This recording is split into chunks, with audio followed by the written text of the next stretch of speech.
My name is Eva, and on February 3rd, I learned just how dangerous it can be when privilege meets arrogance, especially when the person holding both believes money is just a toy. It began like any other Tuesday morning. I was in the finance department by 7:15 a.m., the quiet hum of the office my favorite soundtrack before the chaos started. Coffee in hand, I was reviewing quarterly projections for our European expansion, a project I'd spent the past year building from scratch. Numbers were strong, clients were confident. For once, everything felt stable. That's when I heard the click of expensive heels on polished marble. I looked up to see her. Isabella Hartley, 27 years old, daughter of our CEO, special advisor to the board. The title was as meaningless as it sounded. She had no background in finance, no credentials, and no apparent understanding of how our company worked. But what she did have was influence. And that, in her mind, meant she could tell anyone what to do. "Ava," she said sweetly, in that fake nice tone I'd learned to distrust. "I need you to process a wire transfer. $250,000, urgent. Today." I set down my coffee. "For what department?" She flashed a smile. "It's for a consulting firm I'm bringing in. They'll help us modernize operations." Her voice dripped with condescension on the word modernize, like my team was still doing the books on parchment. I glanced at the request form she slid across my desk. No vendor ID, no contract. Just a bank account number and the name of a firm I'd never heard of. "I'll need documentation," I said evenly. "Signed approval from the CFO, a vendor profile, and proof of services." She tilted her head, that practiced look of amusement barely hiding her irritation. "Ava, I'm telling you to do it. My father knows. Just make it happen." I'd seen this game before. New consultants hired at her whim, invoices for work that never happened, and budgets blown on pet projects that vanished without results. But never at this scale. $250,000 was not petty cash. It was a red flag the size of a football field. "I can't process undocumented transfers," I said, my tone calm but firm. "Company policy." Her smile vanished. "Do you know who I am?" "Yes," I replied, "which is why I'm following the rules." For a moment, she just stared at me, her face flushing pink. Then she leaned in, voice low. "If you don't process that transfer, you won't have a desk to sit at tomorrow." My heart rate spiked, but I held her gaze. "Then I guess tomorrow will be interesting." She straightened, collected her form, and walked out without another word. I knew, in my gut, this wasn't over. That night, I couldn't shake the conversation. Was the consulting firm just another overpriced vanity project? Or something worse? The finance world is full of shell companies and advisors that exist solely to move money quietly. I'd seen enough headlines to know how those stories end. Still, I told myself I'd done the right thing. If I lost my job over protecting the company from a fraudulent transaction, so be it. The next morning, my phone buzzed at 8:12 a.m., CEO's office. "Ava, can you come in?" The CEO's assistant didn't bother with pleasantries. When I stepped into Robert Hartley's office, Isabella was already there, perched on the arm of his leather chair like a cat that had just caught a bird. "Eva," Robert began, his voice clipped. "Effective immediately, your employment with Hartley International is terminated." My stomach lurched, but I kept my face neutral. "Reason?" He leaned back, avoiding my eyes. "Loss of trust. We'll arrange for your belongings to be sent to you. Security will escort you out." I glanced at Isabella. She was smirking. I thought of the clean, documented record I'd kept of every suspicious request over the past year. Not just hers, but her father's, too. Every transaction that didn't add up. Every deviation from compliance procedures. Every time they'd tried to bypass oversight.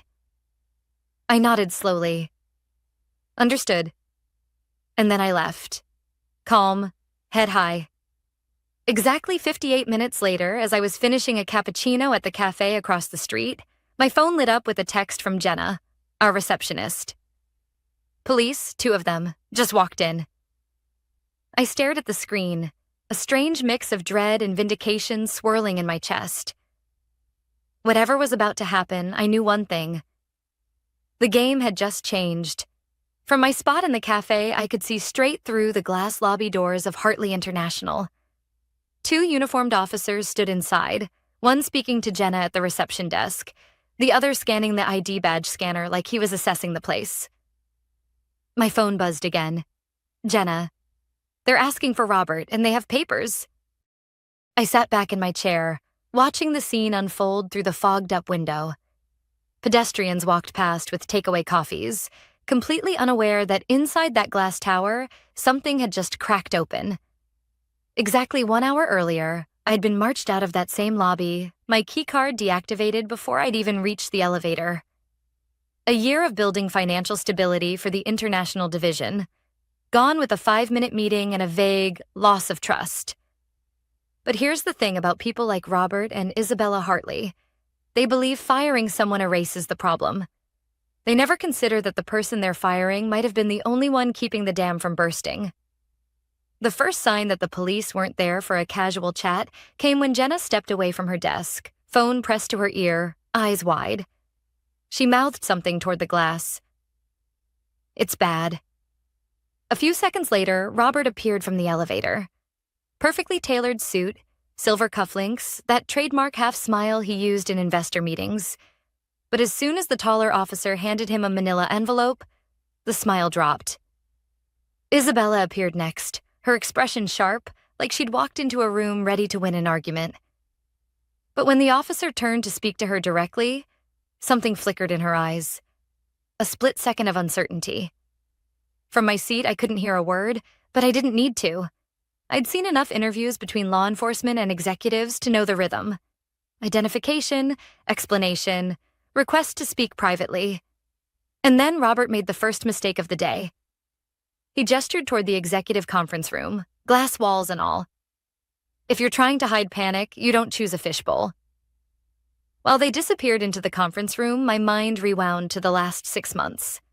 It had started with smaller requests. $5,000 to a creative strategist Isabella met at an art gala. $12,000 to cover event sponsorship for a charity she chaired, which somehow never appeared on the charity's ledger. Each time I'd filed them in a separate folder. Non-standard payment requests, with dates, amounts, and the exact wording of my refusals. By November, the numbers had grown. $40,000 for consultation on luxury branding, billed from a company whose website had been registered only 2 weeks earlier. A $78,000 performance bonus, wired to a marketing contractor whose contract had expired 3 months prior. And now, $250,000 to a consulting firm with no paperwork, no contract, and no history. The glass conference room door opened. The officers stepped out first, their faces neutral. Robert followed, no longer the unshakable CEO. His jaw was tight, eyes downcast. Isabella trailed behind, pale but composed. Too composed. That's when I knew she still thought she could talk her way out of it. My phone lit up again. Jenna. They're asking for files, finance records, vendor payments, all of them. I didn't move. I wasn't ready to insert myself into this mess. Not yet. Instead, I pulled my laptop from my bag and opened the encrypted drive I'd kept for months. Every questionable payment request, every backdated invoice, every time Robert had CC'd Isabella instead of the CFO. And then there was the other folder, emails, external counsel. The one containing correspondence between Robert and a private law firm. I'd only seen fragments, but they were enough to suggest something serious. Possible misrepresentation to investors. At 10:46 a.m., the officers left with a thick stack of printed documents and a USB drive in an evidence bag. Robert didn't walk them out. Neither did Isabella. 10 minutes later, Jenna texted again. Jenna.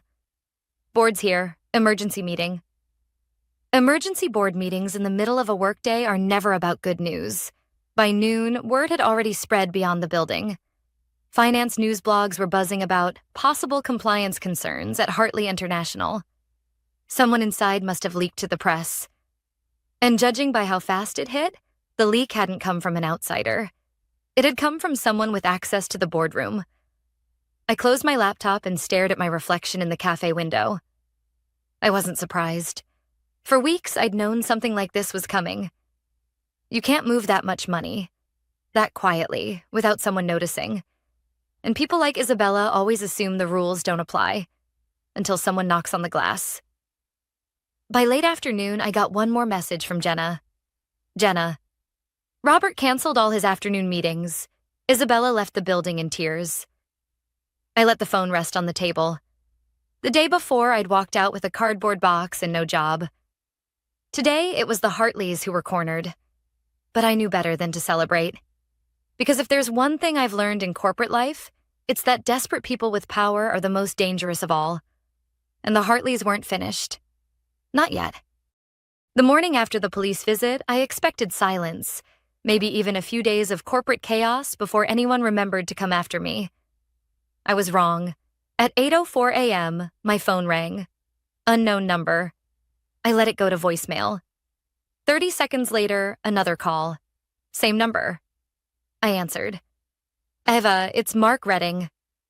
The name made my shoulders tighten. Mark was Hartley International's in-house legal counsel. Technically my boss's boss when it came to compliance matters. We'd spoken before, but never socially. We need to meet, he said. His tone was clipped, almost rehearsed. Today. I took a breath. What's this about? I'd rather not say over the phone. That's lawyer code for, it's about you. We met in the back corner of a quiet coffee shop near the courthouse. Mark was already there, suit jacket folded over the chair, tie loosened, not his usual polished look. Eva, he began, sliding a thin folder across the table. You're being named in an internal review. I didn't touch the folder. For what? Non-cooperation on executive directives. I almost laughed. Is that the new term for refusing to process undocumented transfers? Mark didn't smile. They're building a case that you were insubordinate, that you intentionally obstructed company operations. I leaned back. This is Isabella's doing. It's coming from the top, he said carefully. And they're adding something else, suggesting you leaked information to the police yesterday. That one hit harder. That's not true. I know, he said, lowering his voice. But proving a negative is hard. And they're not trying to win a court case here. They're trying to make you radioactive. So no one will hire you. For a few seconds, I just stared at him, the hiss of the espresso machine filling the silence. This was exactly the kind of counterattack I'd feared. Not direct, not provable. Just enough to plant seeds of doubt in the right ears. What's my play here? I asked finally. Mark hesitated, then nodded toward the folder. Inside are copies of internal memos.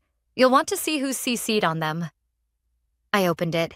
3 memos, all addressed to the board, all suggesting urgent review of my handling of financial requests, and each one, conveniently, leaving out the lack of documentation, the missing vendor records, the red flags I'd raised. Every memo was signed by Robert Hartley, and every single one CC'd the head of the board's audit committee. A man I knew from experience valued appearances above truth. This is their opening move, Mark said. If you respond emotionally, you play right into their narrative. I'm not responding emotionally, I said. I'm responding strategically. Good, he said, standing, because you're going to need allies. That afternoon, I made my first call to someone I hadn't spoken to in months.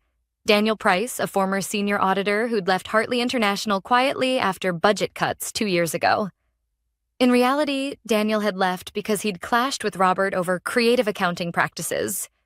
When I told him about the memos, he didn't sound surprised. They're laying groundwork, he said. Same thing they did with me. File half-true reports, let them sit in the record, then when the moment comes, they say, "See? We warned you." Did you fight it? I didn't have the stomach for it, Daniel admitted. But you're different. You've got documentation. By early evening, I had calls scheduled with 2 more people who'd left under suspicious circumstances. One from compliance, one from procurement. Both had stories that mirrored mine. Questionable directives, pushback, sudden termination. Patterns the board couldn't ignore, if presented the right way. But I also knew I had to move carefully. If Robert or Isabella caught wind that I was building a coalition, they'd double down on the smear campaign.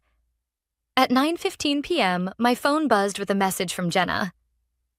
HR's drafting an official statement about your termination. They're saying you violated confidentiality. That one made my jaw clench. Confidentiality is the golden bullet in corporate disputes. Vague enough to mean anything, serious enough to scare away future employers. I typed back quickly. Me. If they release that statement, I'll respond. Publicly. Her reply came fast. They're betting you won't. I stared at the screen for a long moment. They were right, at least for now. If I went public too soon, it would look like retaliation. But if I waited too long, the narrative would harden. By midnight, I'd decided on my next move. I wasn't going to fight this in the press. Not yet. I was going to fight it in the boardroom. Because while Robert and Isabella were busy trying to bury me under memos and rumors, they'd forgotten one important fact. The same files that could clear my name could also bury them. And I had all of them. 2 days after my meeting with Mark, I was ready to make my move. Not a grand, cinematic reveal. That's not how real corporate takedowns happen. No, the most effective blows land quietly, in places where the target doesn't realize they're bleeding until it's too late. I started with Marta Klein, the head of compliance at Hartley International. Marta had a reputation for being meticulous, but she also had a survival instinct. She knew when to distance herself from trouble. If I could get her to even look at my files, I knew the chain reaction would begin. I called her personal number. Marta, it's Eva. A pause. I heard about what happened. You okay? I'm fine, I said. But you won't be if you keep ignoring the payments Robert's been authorizing through Isabella. Silence. Then carefully, I don't know what you mean. You do, I said. Check your internal vendor ledger for transfers over $25,000 in the last 12 months. Cross-reference with active contracts. And when you do, you'll find one name repeated. The consulting firm Isabella wanted me to pay. I could almost hear her brain moving. Why are you telling me this? Because if you don't get ahead of it, you'll be the one holding the bag when the auditors come. Another long pause. Email me what you have. No email, I said firmly. Meet me off-site. We met the next afternoon at a small wine bar tucked into a side street, the kind of place you could talk for an hour without seeing a single colleague walk by. I slid a flash drive across the table. Marta plugged it into her laptop and began scrolling. Payment requests with no contracts. Vendor accounts registered weeks before invoices were submitted. Amounts just under thresholds that required board approval. She closed the laptop after 10 minutes. If this is real? It's real, I said. She exhaled sharply. Then Robert's in serious violation, and Isabella is a liability. I finished for her. She looked at me over the rim of her glass. I'll start a preliminary review. Quietly. Next, I reached out to David Samuels, a board member I'd worked with during the European expansion. David was one of the few directors who actually dug into the numbers instead of rubber stamping reports. I didn't send him files. I sent him questions. Are you aware of unverified vendor payments initiated by the CEO's family members? Have you reviewed compliance flags from finance in the past year? Do you know how many high-value contracts have been reassigned without board discussion? David called me within an hour. Ava, what's going on? Ask Robert, I said. Then compare his answers to the audit log. By the end of the week, I could feel the temperature in the Hartley building shifting, even from the outside. Jenna told me that Marta had been camped out in the compliance office, pulling records with a locked door. 2 board members had requested clarification on recent expenditures, and Isabella had gone uncharacteristically quiet. But Robert wasn't sitting still. On Friday afternoon, Jenna texted, "Jenna, Robert's been in HR all day. Looks tense." That was never good. HR meetings in tense times meant two things: settlements or scapegoats. Sure enough, on Monday morning, I got a call from an unfamiliar number. It was Allison Pierce, an employment attorney. "Eva," she began, "I've been retained to discuss a potential resolution to your termination." I knew what that meant. Hush money. A settlement with a non-disclosure clause so ironclad that even mentioning its existence could cost me everything. "Allison," I said, "unless that resolution includes a public correction of their statements about me, I'm not interested." "That won't be possible," she replied smoothly. "Then neither is this conversation." By Tuesday, the pressure inside the company was starting to boil. Marta called me from her car, voice low. "I don't know what you set in motion, but the board's finance subcommittee is convening tomorrow.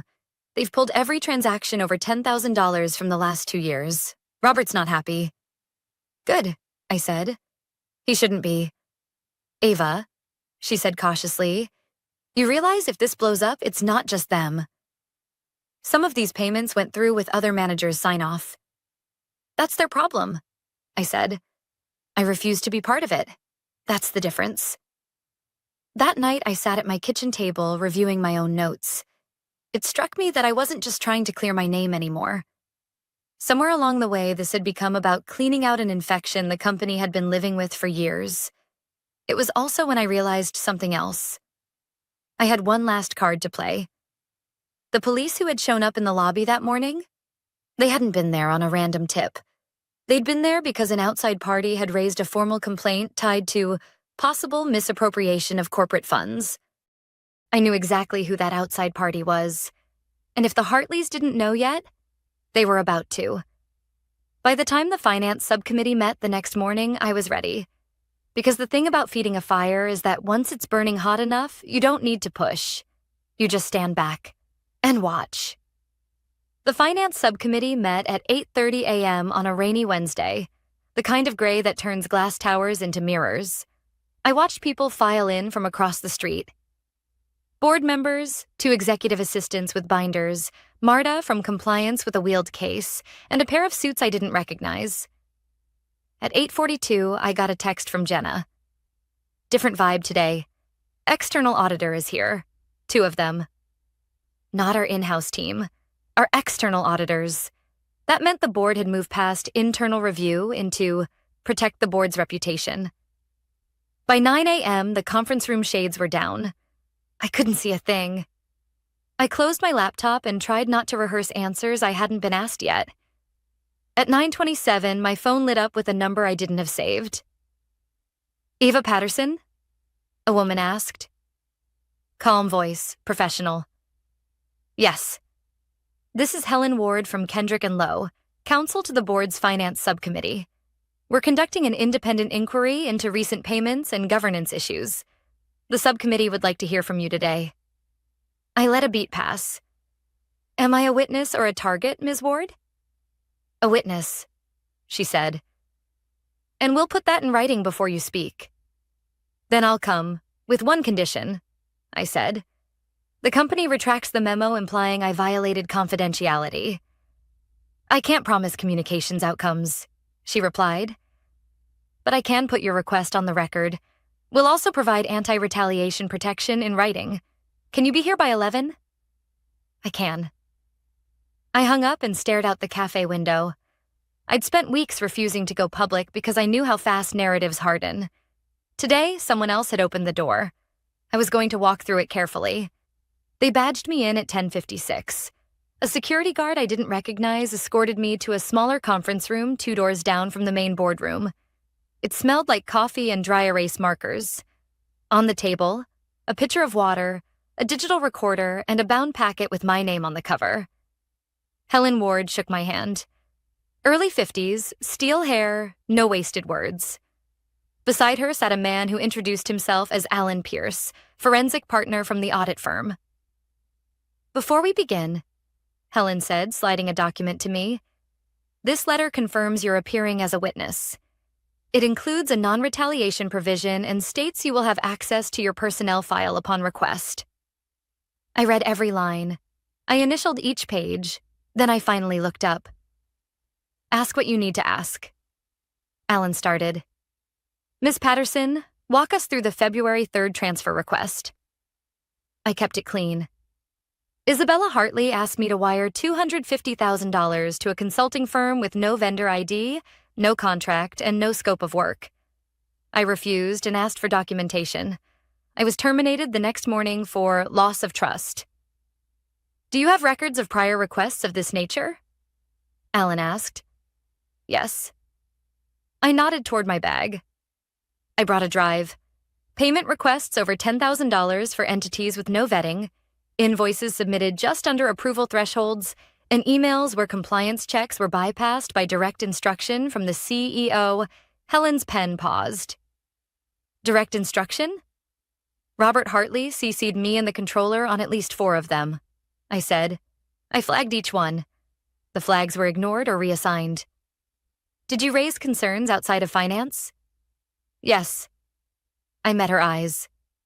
2 weeks before I was terminated, I submitted an anonymous report through the External Auditor's Ethics Hotline, attaching a subset of the files. I also requested the report be routed to the board's audit chair. Alan leaned forward. You submitted to our hotline? I did. He exhaled through his nose, not quite a smile. That answers a question I had.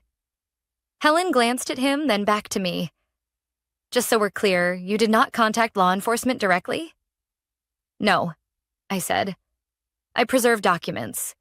I used your hotline. That's it. It was the truth, and the part I'd been waiting to say out loud. The police who appeared in reception hadn't been summoned by me. They were there because an external process had tripped into motion, one that didn't need my name attached to it. Alan set his notepad down. Ms. Patterson, our preliminary review found multiple payments to a cluster of entities with common beneficial ownership, incorporated through a formation service in Delaware within a 30-day window. One of those entities matches the one you were asked to pay. Who owns them? I asked. We're still tracing, he said. But there's a nominee director connected to a family office that does work for the Hartleys. I didn't react.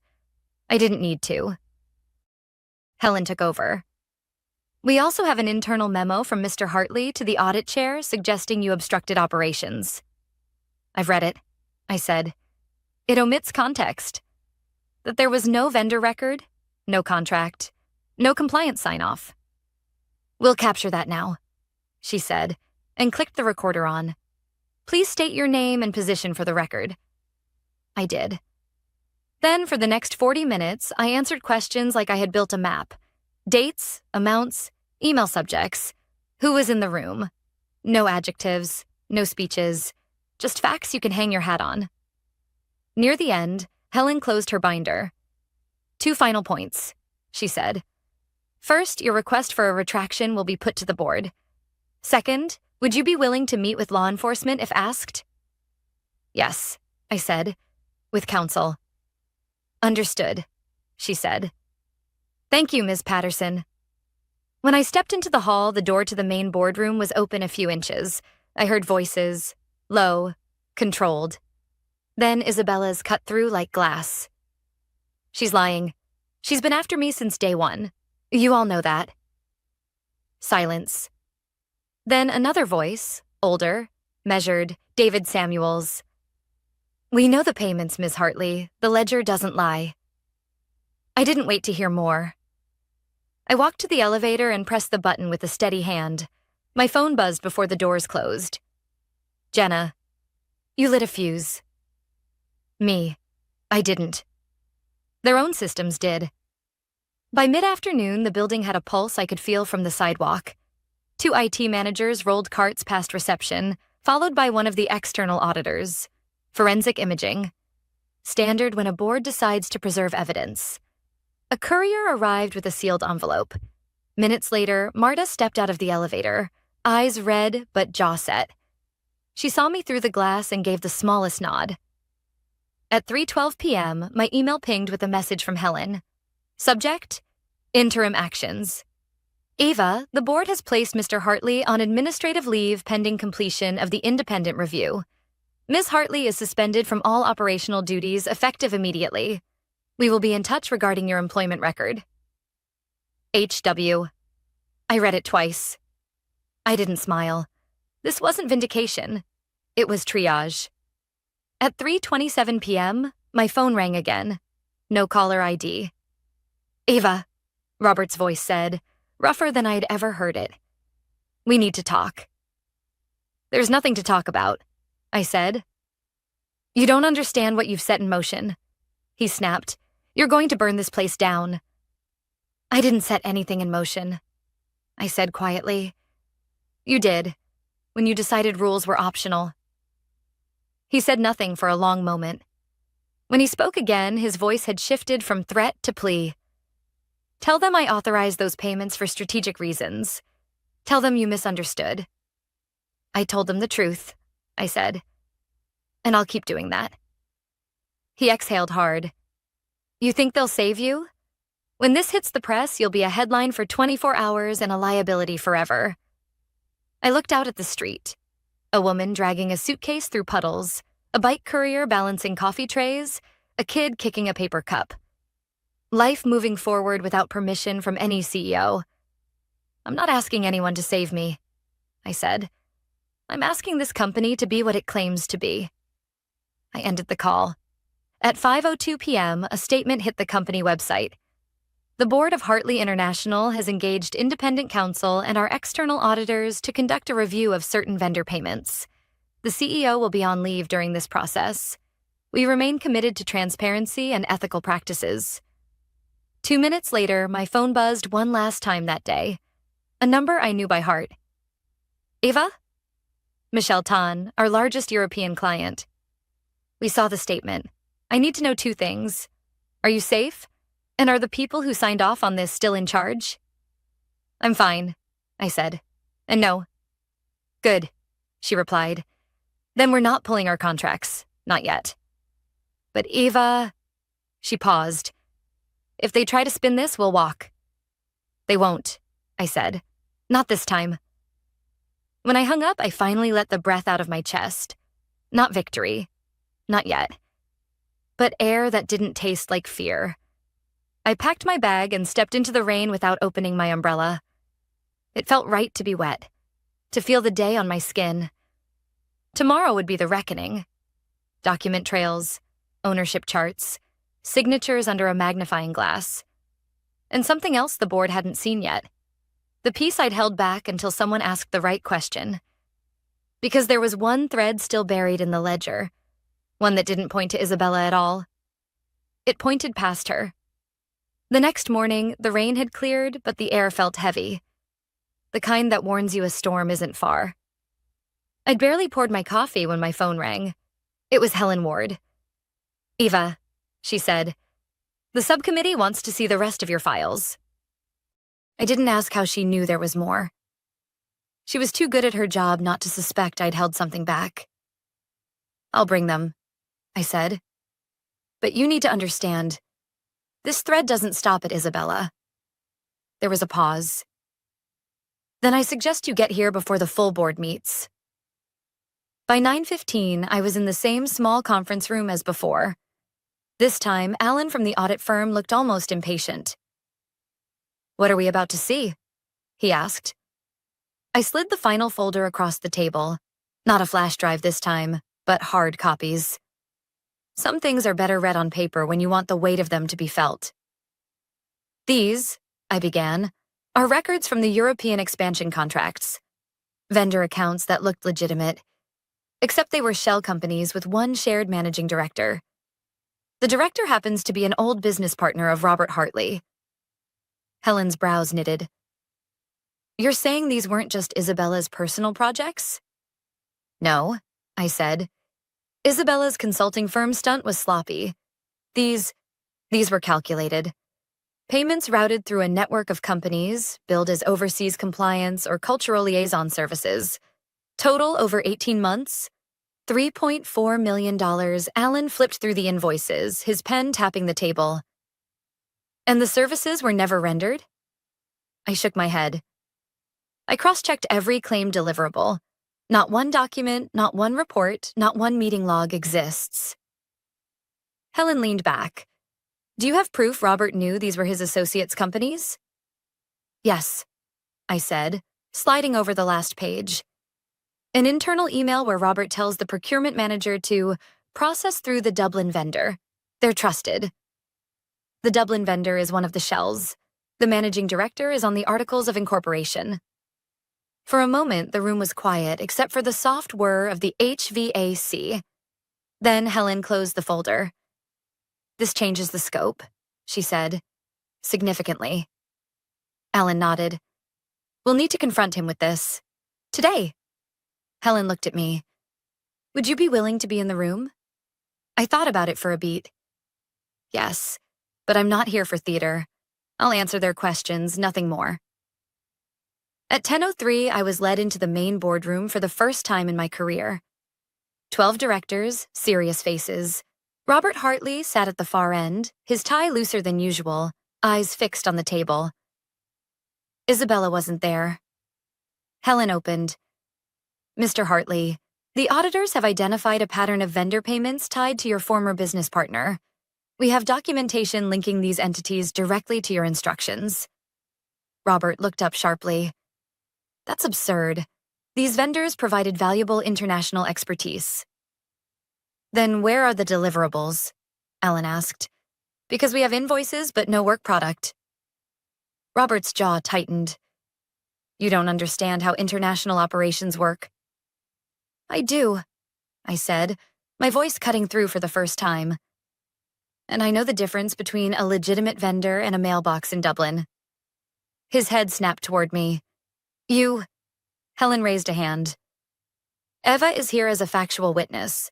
She provided records showing there was no vetting process, no compliance checks, and no deliverables. Do you dispute that? Robert didn't answer. The chairman of the board leaned forward.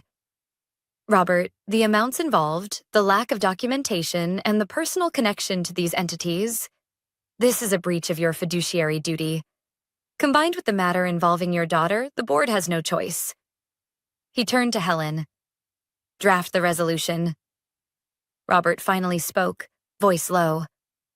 You'll regret this, all of you.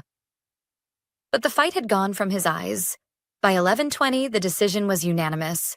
Robert Hartley was removed as CEO, effective immediately. Isabella's suspension became a termination. The statement would go public that afternoon. Helen walked me back to the small conference room. Ava, the board has also agreed to fully clear your record, including a public acknowledgement that your termination was unfounded. I nodded. Thank you. You should also know, she added, several directors have expressed interest in you returning in a senior capacity. I'll think about it, I said. And I meant it. I'd spent weeks fighting for my name, not for a title. That afternoon, I sat in my apartment with the statement open on my laptop. The words were careful but clear.